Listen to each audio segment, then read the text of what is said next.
గురుగారు, ఆంధ్రప్రదేశ్‌లో నడకుదురికి, అలాగే నరకాసురుడికి సంబంధం ఉందని అంటారు. ఏమిటి ఆ స్థల పురాణం ప్రశస్తి ఏమిటి?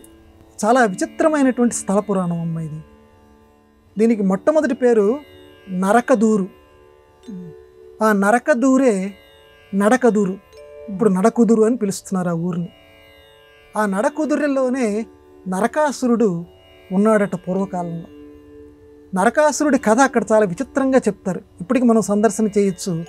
నరకాసురుడు శివభక్తుడు ఆ స్థల పురాణం ప్రకారం. ఇక్కడ ఇందాక మనం చెప్పుకున్నటువంటిదేమో ప్రాగ్జ్యోతిషపురం, అది వేరే కథ. ఇక్కడ శివభక్తుడు. ఈ శివభక్తుడైనటువంటి ఈ నరకాసురుడు ఒకసారి బ్రహ్మహత్యా పాతకం చుట్టుకుంటుంది.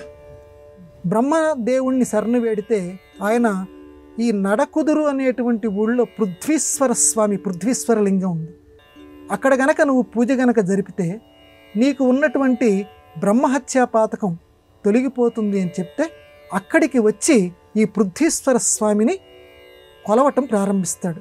అయితే లోకంలో మనం పురాణ శాస్త్ర గ్రంథాలు చూస్తూ ఉంటే రాక్షసులు, రావణాసురుడు కూడా శివపూజ దురంధరుడే.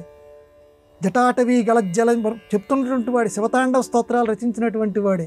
కానీ దుర్మార్గ ప్రవృత్తిని మాత్రం మానలేదు. అలాంటప్పుడు ఎంత శివభక్తుడైతే మాత్రం ప్రయోజనం ఏముంది?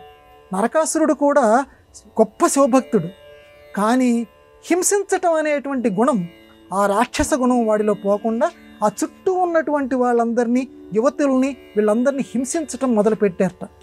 వాడు ఉన్నటువంటి ఆ ప్రాంతాన్ని నరకుదురు అనేటువంటి వారు. అప్పుడు ఈ శ్రీకృష్ణ భగవానుడు సత్యభామతో సహా ఈ ప్రదేశానికి వచ్చి, వాళ్ళ స్థలపురాణం ప్రకారం ఈ ప్రదేశానికి వచ్చి నరకాసుర సంహారం జరిపెట్ట. ఈ రోజున జరిపాడు కాబట్టి నరకుడు ఇక్కడే వధించబడ్డాడు కాబట్టి దానికి నరకుదురు అని పిలిచేవారు. క్రమక్రమంగా ఆ నరకుదురే నడకుదురు కింద మారింది.